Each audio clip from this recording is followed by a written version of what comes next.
Hello student, मैं doctor Pankaj Tiwari. हमारे YouTube channel NIT school of mathematics में आप सभी का स्वागत है। फ्रेंड्स, हम डिस्कस कर रहे हैं central difference formula. Central difference formula में मैं 2 लेक्चर रिकॉर्ड कर चुका हूं। प्रीवियस दो लेक्चर में मैंने आपसे डिस्कस किया है गॉस फॉरवर्ड के बारे में, गॉस बैकवर्ड के बारे में और स्टिलिंग फार्मूला के बारे में। आज फ्रेंड हम डिस्कस करने वाले हैं आपसे बेसल्स फार्मूले के बारे में। हमने आपको प्रीवियस लेक्चर में बताया था कि किस तरीके से एक डिफरेंस टेबल से हम गॉस फॉरवर्ड, गॉस बैकवर्ड और स्टिलिंग फार्मूला फाइंड आउट कर लेते हैं। हमने गॉस फॉरवर्ड और गॉस बैकवर्ड के एवरेज निकाल के हमने स्टिलिंग फार्मूला वहां निकाल के आपको दिखाया था। आज हम आपको बताएंगे कि बेसल्स फार्मूले से हमें प्रॉब्लम्स किस तरीके से सॉल्व करनी है। तो फ्रेंड्स, यहाँ थोड़ी सी प्रॉब्लम एक्चुअल में क्या होती है कि फॉर्मूले को लर्न करने में दिक्कत होती है। फॉर्मूले बहुत ही डिफ़िकल्ट हैं, बहुत ही लेंदी फॉर्मूले हैं। तो मैंने जैसे कि आपको डिफरेंस टेबल से गॉस फॉरवर्ड, गॉस बैकवर्ड और स्टिलिंग को बनाना दिखाया है, तो मेरे हिसाब से वो बहुत ही इजी है। जब भी आपको कोई प्रॉब्लम एग्जामिनेशन में दी हो तो आप डिफरेंस टेबल्स के थ्रू आप जो है गॉस फॉरवर्ड, बैकवर्ड और स्टिलिंग फॉर्मूला बना सकते हो और अपनी प्रॉब्लम सॉल्व कर सकते हो। यहाँ जो है मैं आपको छोटी सी हिंट जरूर दूंगा, लेकिन ये कॉम्बिनेशन जो यहाँ बना हुआ है बेसल्स में, ये जो है आपको ध्यान रखना है ना, कि किस तरीके से कॉम्बिनेशन बना हुआ है। तो मेरा सजेशन तो ये रहेगा कि आप बार बार प्रैक्टिस करेंगे, जितने से ज़्यादा प्रॉब्लम्स आप सॉल्व करेंगे तब आपको ये फॉर्मूला जो है बहुत अच्छे से याद हो पाएगा। क्योंकि फॉर्मूला याद होना बहुत ज़रूरी है, और अगर आप फॉर्मूला बनाना सीख जाते हैं तो कोई दिक्कत नहीं है। फॉरवर्ड, बैकवर्ड और स्टिलिंग तो बहुत आसानी से बन जाएंगे। इसमें थोड़ी सी प्रॉब्लम होती है, तो इस फॉर्मूले को आपको याद रखना है। मैं कोशिश करता हूं बताने की, लेकिन फिर भी मैं आपसे ये कहूंगा कि फॉर्मूला आपको क्या रखना है, याद रखना है, इसका सीक्वेंस याद रखना है। तो फ्रेंड्स, यहाँ आई टैब पर न्यूमेरिकल मेथड पे बेस्ड एक प्लेलिस्ट शो हो रही होगी। मैंने यहाँ न्यूमेरिकल मेथड पे बेस्ड जितनी भी प्रॉब्लम्स हैं, जितने भी टॉपिक्स हैं, सभी इस प्लेलिस्ट में ऐड किए हुए हैं। तो आप ये प्लेलिस्ट को क्लिक करके वीडियोस को वॉच कर सकते हैं और अपने आप को इम्प्रूव कर सकते हैं। और चैनल अगर आपने अभी तक सब्सक्राइब नहीं किया है तो आप चैनल भी सब्सक्राइब कर लें, क्योंकि लेटेस्ट अपडेट जो है आपको वहीं से मिलने वाले हैं। तो चलिए फ्रेंड्स, यहाँ हम एक पहले बेसल्स फार्मूला आप से स्टार्ट करते हैं। देखिए, ये बेसल्स फार्मूला आपकी स्क्रीन पे लिखा हुआ है, Bessel central difference interpolation formula. तो फार्मूला होता है f of x equal to this this this this this and this, है ना। तो इस फार्मूले में कॉम्बिनेशन जो है कैसे बनेगा वो हम बता दें आपको। आप इसके बाद जो है एक प्रॉब्लम देख लें। मैंने आपकी स्क्रीन पर प्रॉब्लम दी है, using Bessel's formula to find y25।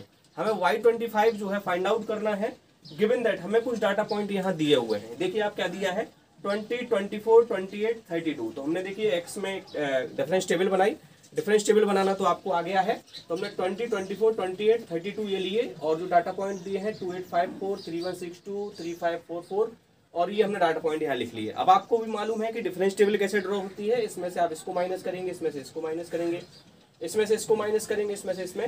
तो टाइम थोड़ा सा हमने बचाने के लिए ये डाटा पॉइंट जो है पहले से यहाँ फिट किए हुए हैं। आपको क्या करना है, कैलकुलेशन करना है। आप कैलसी निकालिए फटाफट और चेक करिए कि कहीं कोई वैल्यू मिस्टेक तो नहीं है। आप इसमें से इसको माइनस करेंगे, इसमें से इसको, इसमें से इसको, ये आएगा, इसमें से इसको करेंगे, इसमें से।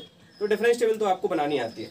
अब यहाँ मेन पॉइंट ये है कि आपसे पूछा गया है y25 के लिए बेसल्स फॉर्मूला यूज हो रहा है, तो सीधी सी बात है सेंट्रल डिफरेंस फॉर्मूला है। तो y25 के लिए पूछा गया है, तो हमें यहाँ इनिशियल वैल्यू लेनी है x0। तो x0 आप किसको लोगे, तो x0 आप किसको लोगे, जो आपके 25 के नियर होगा। तो 25 के नियर हमें दिख रहा है क्या, 24। तो 24 क्या होगा, y5 के नियर होगा, तो इसको हम मान लेंगे x0। जब ये x0 होगा तो स्टूडेंट ये x1 होगा और ये x2 होगा, और आप जैसे ही ऊपर जाएंगे तो ये x-1 होगा। ठीक है फ्रेंड। तो यहाँ जो है ये x0 होगा, तो y0 हमारा ये होगा, और ये y1 होगा, ये y2 होगा, और ये y-1 होगा। अब फ्रेंड आप देखेंगे ध्यान से कि नंबरिंग मैंने आपको बताई है कि किस तरीके से आप नंबरिंग करते हो। ये y-1 है, तो स्टार्ट होगा यहाँ से डेल y-1 से, और ये होगा डेल y0, और डे आपका हो जाएगा डेल y1। ठीक है ना। अब देखिए आप यहाँ फिर आओगे आप, तो डेल है, तो यहाँ भी डेल स्क्वायर y-1 से ही स्टार्ट होगा, और ये डेल स्क्वायर y 0 की वैल्यू होगी, और ये भी कहाँ से स्टार्ट होगा, डेल क्यूब है तो ये होगा डेल क्यूब वाई माइनस 1। तो ये सारी वैल्यूज आपको इस तरीके से निकालनी है, कौन सी वैल्यू किसकी होगी। अब फ्रेंड हमने आपसे कहा था कि ये हमारा जो वाई नॉट होता है, ये वाला जो वाई नॉट हमारा होता है, हम क्या करते थे जब गॉस फॉरवर्ड आपको बताते तो हम एरो नीचे ले जाते थे कि एरो नीचे जाएगा, फिर एरो ऊपर जाएगा, फिर नीचे जाएगा, फिर ऊपर जाएगा, तो आप वहां से फॉरवर्ड निकालते थे। बैकवर्ड के लिए हमने कहा था एरो आप पहले ऊपर ले जाएंगे, फिर नीचे ले जाएंगे, फिर ऊपर ले जाएंगे, फिर नीचे ले जाएंगे। आप उस तरीके से जो है क्या बना लेते थे, बैकवर्ड बना लेते थे। अब यहाँ आपको ध्यान ये देना है कि आपका जो फॉर्मूला है वो फॉर्मूला आपका किस तरीके से यहाँ बनेगा। तो आप देख लें कि आप जो है ध्यान से देखना जरा, एक छोटा सा मैं आपको बताना चाह रहा हूँ कि देखिए आप ये जो है हमने एक एरो ऐसे लिया, देखो कैसे लिया, एक एरो हमने ऐसे लिया, ग्रीन पेन यूज कर रहा हूँ, जरा ध्यान से देखेंगे। ये एरो हमने ऐसे यूज किया तो देखो ये दो वैल्यू है, ये आपकी सिंगल वैल्यू आ रही है। यहां हमने क्या किया, फिर ये वाला एरो ऐसे यूज किया, ठीक है ना। जब हमने ऐसे यूज किया तो ये देखो दो वैल्यू, सिंगल वैल्यू, फिर दो वैल्यू, और फिर हम यूज कर रहे हैं तो ये देखिए आप फिर सिंगल वैल्यू आ रही है, देखिए फिर सिंगल वैल्यू आ रही है। और अगर ये डिफरेंस टेबल आगे तक जारी होगी तो हम और आगे तक ऐसे ले जाएंगे, है ना, कोशिश कर रहे हैं। तो यहाँ देखिए फ्रेंड, जब हम वेसल्स फॉर्मूला जो बनाने जा रहे हैं तो f of x is equal to, देखिए स्टार्ट कर रहे हैं हम यहाँ से, तो देखिए इस एरो के हिसाब से हमें दो वैल्यू दी है, वाई नॉट और वाई वन, तो हमने लिखा y not plus y one divided by 2, प्लस ये आपको याद रखना है बेसल्स में आप स्टार्ट कर रहे हो y माइनस हाफ से। कहां से स्टार्ट कर रहे हो, y minus half, sorry u minus half से। तो ये u की जो वैल्यू है ये बहुत कंफ्यूजिंग है, इनको याद रखना है ना। इनके लिए ट्रिक नहीं बन पा रही है, इनके लिए जो है जो भी पॉसिबल हो सकता है हम आपको बताएंगे, लेकिन ये आपको याद रखना है कि सीक्वेंस कैसे बन रहा है, u माइनस हाफ और डेल वाई नॉट। तो देखिए आप ये पहले हमने इसका कॉम्बो लिया, ये देखो एवरेज लिया, y not plus y one इसका, इसके बाद देखो डेल वाई नॉट देखो सिंगल आ रहा है, डेल वाई नॉट, तो यहाँ हमने ले लिया डेल वाई नॉट, ठीक है। फिर आप देखो यहाँ फिर आपको दो वैल्यू आ रही हैं, ये देखिए दो वैल्यू आपको आ रही हैं, तो हमने आगे जो लिया तो डेल स्क्वायर वाई नॉट और del square y minus one, इनका एवरेज ले लिया, समझ आ रहा होगा। इसके बाद आगे बढ़ोगे तो देखो फिर सिंगल आ रही है, तो ये देखो सिंगल लिखा हुआ है del cube y minus one. तो डिफरेंस टेबल अगर आगे बढ़ेगी तो ये वैल्यूज जो है आगे बढ़ती चली जाएंगी। ये वैल्यूज जो हमने लिखी हैं ये आपको फॉर्मूला समझाने के लिए लिखी हैं। अगर इस प्रॉब्लम के हिसाब से चलोगे तो आपको यहां तक ही केवल लिखना है, और ये वैल्यूज जो है आपकी किसी यूज की नहीं। अब हम देख लेते हैं u, तो u का आप कॉम्बिनेशन देखिए आप ये किस तरीके से बना रहे हैं। ये लिख रहा है u माइनस हाफ, इसके बाद लिख रहा है u माइनस वन फैक्टोरियल 2, फिर लिख रहा है u minus half u minus one factorial 3, u minus one u plus one u minus 2 factorial 4, और इस तरीके से ये चलते जा रहे हैं। तो आप यहाँ जो कॉम्बो बन रहा है ये देख रहे हैं आप, ये इवन और ऑड बन रहा है, जैसे 2 4 6 और 1 3 5, ये जो स्टेप आएंगे इसके ये इनमें जो है ये वाला कॉम्बो बनेगा। जैसे आप मान लें कि 1 और 3, तो देखिए ये हमारे हिसाब से ये 1 हो रहा है ना, इसको आप छोड़ दें, ये 1 हो रहा है ना। तो ये अगर आपका 1 हो रहा है तो 1 2 और ये आपका क्या होगा 3 होगा। अगर ये 3 होगा 1 2 3 4, और आगे का जो टर्म आएगा ये 5 होगा, मतलब ये टर्म हमने 1 ले लिया, ये टर्म 3 होगा और ये टर्म आपका क्या होगा 5 होगा। तो देखिए आप 1 वाले टर्म में u माइनस हाफ है, तो थर्ड वाले में भी u माइनस हाफ है, तो फिफ्थ वाले में भी क्या होगा u माइनस हाफ होगा। अब आप यहां से देखें u माइनस हाफ के बाद ये u माइनस वन ऐड हो गया, तो u माइनस वन ऐड कैसे हुआ, क्योंकि इसके प्रीवियस में जो दिया था u माइनस वन दिया था। अब ये कहां से आया मैं बता रहा हूँ, u माइनस वन। तो अब आपका जो है फिफ्थ आएगा, तो फिफ्थ में मेरे हिसाब से जो कॉम्बो बनेगा वो u माइनस हाफ तो हो गई है ना, u भी होगा और आपका u माइनस वन भी होगा, u प्लस वन भी होगा और u प्लस टू भी होगा, और आपका जो होगा फैक्टोरियल 5 होगा। अब ये हमें कैसे मालूम, ये हमें ऐसे मालूम कि आपका कॉम्बो बन रहा 1 थर्ड और फिफ्थ। तो देखिए आप जो थर्ड में है वो तो आनी है, तो थर्ड में u माइनस हाफ है, तो u माइनस हाफ हमने ले लिया। अब आप देखिए थर्ड के बाद जो 4 आ रहा है, क्योंकि जो फर्स्ट के बाद जो सेकंड था वो सेकंड के सारे एलिमेंट यूज हुए थे थर्ड में, तो 4 के सारे एलिमेंट यूज होंगे फिफ्थ में। तो 4 में दिया है u minus one, u plus one, u plus one और u माइनस टू है यहाँ, है ना। तो ये क्या होगा u माइनस टू होगा। तो ये सारे टर्म्स क्या होंगे आपके यूज होंगे। अब देख लेते हैं हम 2 4 6। तो आप देखें ध्यान से कि ये जो है ये वाला जो दिया है ये आपको 2 दिया है, और ये वाला जो दिया है ये आपको 4 दिया है, और इसके बाद जो अब आएगा वो 6 आएगा, है ना।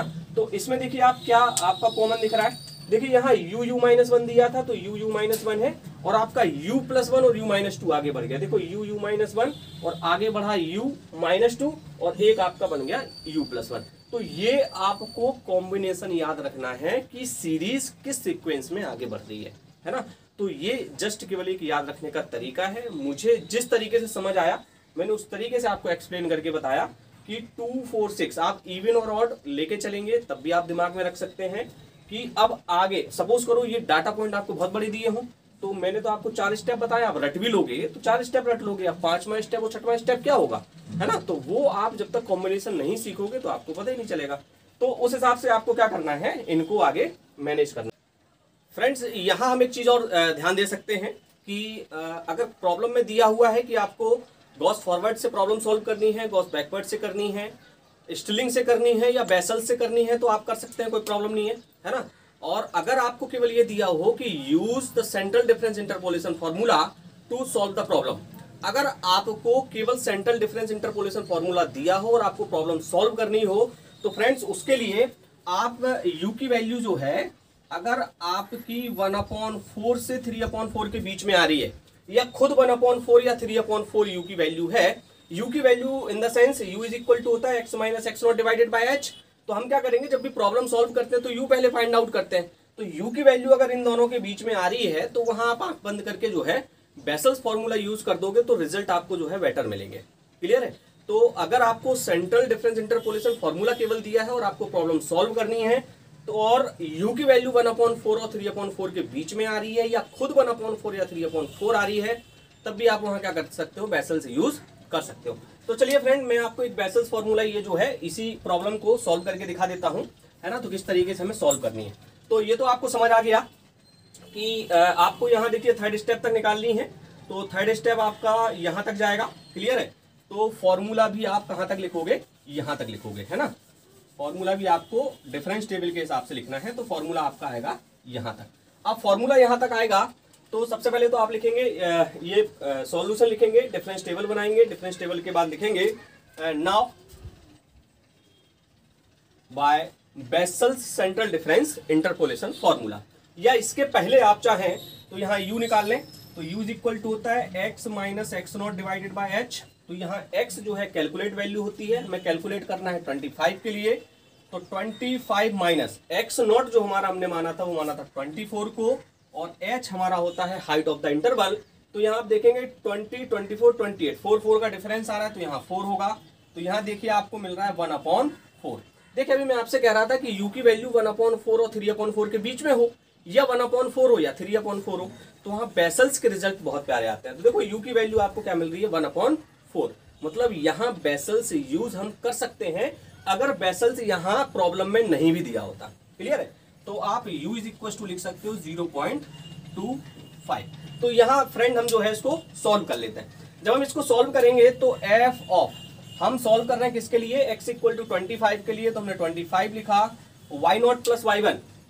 तो यहाँ से देखेंगे y0 प्लस y1 वैल्यू आपको दी है 3162 प्लस 3544 डिवाइडेड बाय 2, प्लस आपको दिया है u माइनस हाफ। तो u माइनस हाफ का मतलब हो गया 0.25 माइनस हाफ, और अपने अपने कैलसी निकाल लीजिए आप लोग। डेल y0, और डेल y0 की वैल्यू दी है 382 प्लस u माइनस 1, u दिया है 0.25, u माइनस 1 हो गया 0.25 minus 1 divided by factorial 2, factorial 2 is 2, और यहाँ से दिया हुआ है डेल स्क्वायर y0, तो डेल स्क्वायर y0 और डेल स्क्वायर y माइनस 1 ये वाला, तो होगा 74 प्लस 66 डिवाइडेड बाय 2, और प्लस फ्रेंड आगे का स्टेप u माइनस हाफ, तो 0.25 माइनस हाफ, u की वैल्यू है 0.25, और 0.25 माइनस 1 डिवाइडेड बाय फैक्टोरियल 3, तो फैक्टोरियल 3 इज 6, और डेल क्यू वाई माइनस 1, और डेल क्यू वाई माइनस 1 की वैल्यू आपको दी है यहाँ माइनस के 8। अब फ्रेंड ये डाटा जो आपको दिया है, ये डाटा आपको कैलसी से सॉल्व करना है ना, क्योंकि मैं यहाँ सॉल्व करने बैठूंगा तो टाइम हमारा बहुत कंज्यूम होगा। तो आप क्या करें, इसको जो है अपने कैलसी से सॉल्व करें। मैं आपको आंसर बता रहा हूँ F25 आफ्टर सॉल्यूशन जब आप इसको सॉल्व करेंगे तो आएगा इसको सॉल्व करेंगे तो आएगा 3250.27, है ना। क्या लिखा हुआ है ये, नहीं सॉरी 87 आएगा ये, है ना। क्या आएगा 87, और ये जो आपका आंसर आएगा ये कैसा आएगा, अप्रोक्सीमेट। क्लियर है। तो F25 पे आपने सॉल्व किया तो आपको आंसर मिला 3250.87।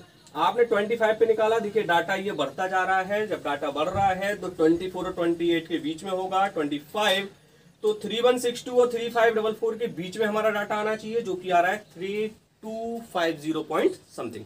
तो फ्रेंड्स आपको समझ आ गया होगा कि बेसल्स फॉर्मूले को हमें किस तरीके से इंप्लीमेंट करके हमें अपनी प्रॉब्लम को सॉल्व करनी है। तो फ्रेंड्स फॉर्मूले को याद रखना यहाँ मेन है, बहुत जरूरी है। मैंने कोशिश की है अपनी तरफ से कि फॉर्मूले का कॉम्बिनेशन आप किस तरीके से बनाएं, डिफरेंस टेबल की हेल्प से आप क्या क्या कर सकते हो ये भी मैंने आपको बताया। तो फ्रेंड्स आई होप आपको वीडियो पसंद आ रहा होगा, और अगर वीडियो आपको पसंद आ रहा है, लेक्चर आपको पसंद आया, तो इसको अपने दोस्तों के साथ, कलीग्स के साथ और फ्रेंड्स के साथ शेयर जरूर करें। और चैनल अगर आपने सब्सक्राइब नहीं किया तो चैनल भी सब्सक्राइब कर लें। यहाँ मैं आपको कुछ प्रॉब्लम्स दे रहा हूँ रिलेटेड टू बेसल्स प्रॉब्लम, तो आप उनको भी सॉल्व करेंगे और अपने आप को इम्प्रूव करेंगे।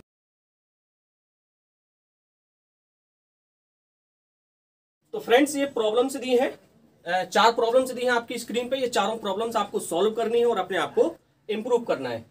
थर्ड प्रॉब्लम, ऊपर से 3 प्रॉब्लम जो दी हैं ये आपकी बेसल्स पे बेस्ड है। फोर्थ प्रॉब्लम जो है आपकी गॉस फॉरवर्ड फॉर्मूले पे बेस्ड है।